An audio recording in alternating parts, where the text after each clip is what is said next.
So today I want to showcase a French with French HARASS build.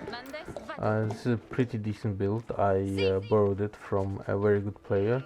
Nerox is a pro player that I can renown against. So first of all, in 1v1, pretty much with every civ, you open up with a second scout just to be able to gather more sheep and not lose the game just because you're unlucky and could not find enough sheep. I see all of the workers go on food. You try to send out your scouts in different directions so that they don't go along the same path, and if you see the enemy scout, you can avoid their movement and gather as much sheep as you can. Now with your next worker that you produce, you want him to build a house and then go back to working on food collection. This can be done with just shift clicking it. It doesn't require a lot of effort, and then you will queue your next worker onto gold. You will keep queuing workers onto gold until you have 4 on gold. So you don't have to look back at your TC for another 1 minute or so. You can use that time to gather as much sheep as you can, or if you had a very lucky run with one of your scouts, you can also use this time to go and harass the opponent with the scouts animation cancelling. Now that will be gone in the February patch, but that doesn't mean that 2 scouts won't still be annoying. 2 or 3 gold miners. After you hit your 4th villager on gold, you wanna switch back to sending your villagers to food, and you also want to bring back the sheep you collected with your scouts, as the free sheep will run out pretty fast. I believe, might be wrong, not exactly sure on it, but I believe it's around 2:30, maybe a bit later, that the first initial sheep will run out with this build order. So you definitely don't want for that to happen. Yeah, my opponent is generous and decides to sacrifice a scout for me. You keep adding villagers to food for as long as you need to until you reach 400, 200. You will probably want to drop down your TC at around 250 to 3 minutes. If you do things correctly, is when you should be able to do that. I was delayed a little bit because I initially sent back my villagers to kill the passing by scout, which delayed me shortly. Afterwards you want 3 or 4 villagers on age up. It really depends on what you want to do. If you want to get your first night out faster, or if you want to get a bit better economy beforehand. I think 4 is generally better. I just this is in French mirror. Getting the professional scouts is essential. So I decided to go with only 3, so just get more resources out. Now, this is what I was talking about earlier. With animation cancel, you can really harass the workers. He's going for a second TC, which is where this build more or less shines. You also want to check the stone all the time to see, well, not all the time, but within reason, to see if the opponent has reached to 300 stone. So minus 300 stone from what is required. So you just want to bully the workers outside his DC range, which means that he has to send them back constantly. My opponent has had 4 of maybe even 5 workers on his TC, and that's why he got it a lot faster. Now the great thing about this build is that it allows you for constant night production whilst getting professional scouts, and it's just insanely well optimized in that regard. So after you throw down your landmark, I can't what to say, but after you throw down your landmark, you want to have a 7-4 split on food and gold, and start sending all of your other villagers onto wood, which you should get up to 4 before you age up. After the age up, you want to send your worker, you will just have a worker on age up to food. You want around, well, 30, technically speaking, if your villages are perfectly under the TC, you will only need 13 to have constant night production, as well as enough for villagers for food. But since this game can be a bit weird in that regard sometimes, you might want to have a few more.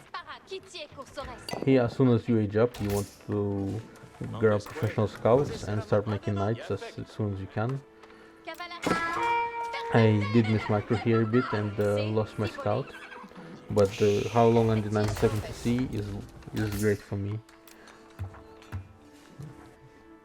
And the maths is a bit weird in this game, I feel like, because technically you should be able to afford 2 stables with 5 villagers on gold, but you really cannot do that. So I don't know what to think about that. You have perfectly timed to deny him from reaching 300 stone to be able to get the second C down. I did a small misplay and built a horseman instead of a knight once accidentally. Yeah, now that my professional scouts are done, I want to put my scouts, or in this case a single scout, to use. And around 6:30 to 7 minutes, as games go differently, can be different. You want to throw down your second stable. While getting your scouts on closest hunts and bringing back food, you can also go for further hunts if you have enough sheep for that, which I would have had. I don't want to worry too much, so I just bring back the closest deer to begin with. You can do this with 2 scouts. 1 scout is really just a bit too few, so I want to rebuild one of the scouts that I lost eventually. Now here you want around 17 workers on food and at least 8 or 9 on gold to be able to keep up this production. And it can be a bit weird with workers distance travel, so you might want a bit more than that. 17, for example, is probably a bit too many. Like, you should do work with 15, but again, with distance travel time, it can get a bit weird, so it depends on the scenario. This way you're able to continuously produce knights from 2 stages now. And we just want to continuously harass the opponent. Now my goal is still to just make sure that he gets his TC up as late as possible. He invested already so much into this, and the more I delay it, the worse it will be for him. Now I moved away a few too many workers from wood at this point, because ideally right now is when you would want to be dropping down your blacksmith to get your +1 on knights. But in this particular scenario, I think I will strafe away a bit from getting the blacksmith, because now he has completed his age up. All of his resources are insanely close to his TCs. Harassing that is, well, difficult to say the least. So at this point I think I will favor an age up first before anything, and that's basically essentially the initial, well, the opener, maybe not the full builder, but the opener with this build. I'll discuss the rest of the game, but that's the general idea. It allows you constant night production from 2 stables without obviously skipping any worker production, while also getting professional scouts. It's one of the tightest builds for harassment with French, and if your opponent decides to do something like he did in this game, it should really allow you to get ahead. Yes, I built up a few more scouts, so I'm going to keep bringing deer over, so I have to just delay more until I have to build farms, which is why this builder is another reason why this builder is great, is because you don't require to build farms early, which the longer you can delay farms generally, the better you're off. Which is why professional scouts are, after being nerfed, are still very strong, as not needing farms means that you have more resources to do what you want, whether it is to build units or to age up, whatever it is that you want, you have more resources to do so. As you can see, he is already forced into getting farms, which farms are really not cheap. They are quite expensive. Like one farm does not provides 40 food per minute, and that is not counting the travel time, so it's probably a bit less than that in reality. And you need quite a few of those to sustain a good population. Double TC production, plus probably he wants some unit production. Given how many I have, he will probably want that. Yeah, the farms are very expensive. So now my age up should come in a lot earlier than my opponent, and at this point I do need to do something with my third age up, because while I'd have delayed my opponent a lot from his second TC, I need to press my advantage. Now, with such a large amount of knights, I'm able to get in a few raids here and there.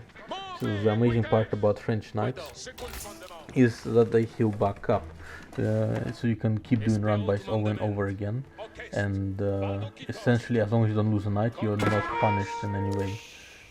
There's some weird don't even like the unit does not know how to path to the villagers, so that was a bit unfortunate, but yeah. So from here on, after I get H3, I already move in the villages over, because I'm gonna want a siege workshop, as you know, besides the veterinary upgrades and the access to new units, the strongest advantage that you have from a H3 is the ability to produce siege, at least stronger tier siege outside of Rams, and the other siege that is now built, the tower. Yeah, it's a good idea to never skip out on harassment if you keep doing run-bys with your units. I build these units, they're an investment. If they're sitting doing nothing, then they're as good as useless. The whole point of an investment is for it to pay off, so keep on using it for something is a good idea, essentially. So from here I want to go into knights and the crossbowmen, which is outside of cannoneers, is the best composition of units pretty much for any civ. In H3, crossbowmen plus knights is probably the best unit composition you can get. It can be weak to a few certain things, but really siege is required to take out crossbowmen, and as long as you have a little cannon meat essentially to just take the damage for the crossbowmen, and no unit is better doing that than the knight, then they will do insane amount of damage. Like, while they're not good against unarmored units, it's not like they're bad against unarmored units. The reason why crossbowmen are good against armored units is because they do a lot of damage per shot. So even if a unit is unarmored, it will still do a lot of damage per shot. Since I am H3, I don't really need Springles until he builds Springles. Whenever you have an age advantage onto someone from H3 to H2, for instance, well, mainly, you don't really need to build Springles until they themselves hit H3. You can just continuously build mangonels, and once they hit H3, then you need to add Springles. Now, obviously, there's some exceptions. The Abbasid can make Springles upon age up with their units, and so can the Mongols if they gotten the upgrade for it, which means that even if they haven't gotten H3, as soon as they hit H3, they can just instantly drop down 3 to 5 Springles, which might not be very good for you. But outside of those scenarios, you don't really want Springles until your opponent is able to make them. So from here on, I'm just adding, continuously adding production structures as I need them. Producing crossbowmen, knights and mangonels out of in total 5 production structures. And another thing is that you can't continuously take out stuff from the guild hall. If you're gonna invest it into something straight away, it's not particularly bad to continuously take out stuff from the guild hall. As I am going for a push, and maybe it might not be a game winning push, but I do intend to do damage with this push. There's no reason not to take out from the guild hall if I require the gold. Obviously, if I don't require it, then that would be a waste, but if I'm lacking gold, there's no reason not to take out money from it. So now my opponent has hit H3, and I wanted to do a ramp push as well, because trebuchets is extra gold cost, and it would interrupt my production of mangonels, so I didn't really want to invest into them. Trebuchets are not bad per se, but they are a very large investment, and there's no end drums are just a better investment if you can afford them. Now, in retrospect, probably would have been better to have one more archery range and then just produce an additional arch instead of producing a knife, as I require them to build drums. But what's done is done.